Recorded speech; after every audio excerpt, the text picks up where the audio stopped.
Почитувани, воздухот во Скопје станува се позагаден.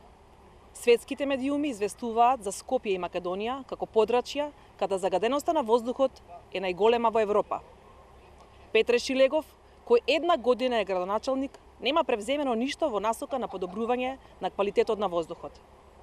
Подолг период не функционираат мерните станици во Гази, Баба и Лисиче, а мерната станица во Ѓорче, откако покажа енормно ниво на загаденост, беше изгасена.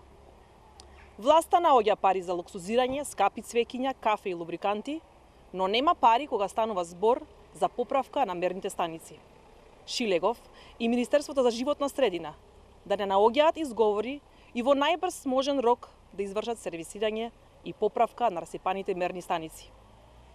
Обврска на власта, а право на граѓаните е да знаат за квалитетот на воздухот кој го дишат.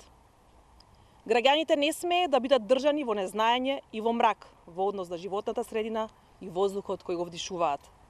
СДСМ не смее да си поигрува со здравјето на граѓаните. Шилегов и СДСМ ги изманипулираа граѓаните.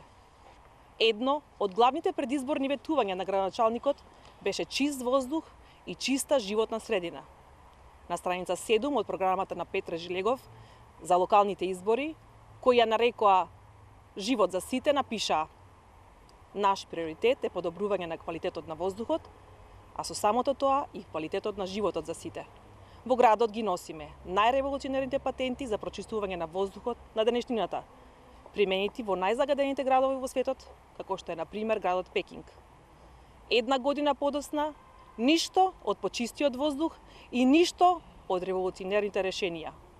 Една година подоцна, а Шилегов нема превземено ниту една мерка за справување со загадувањето, а не пак нешто револуционерно како што ветуваа.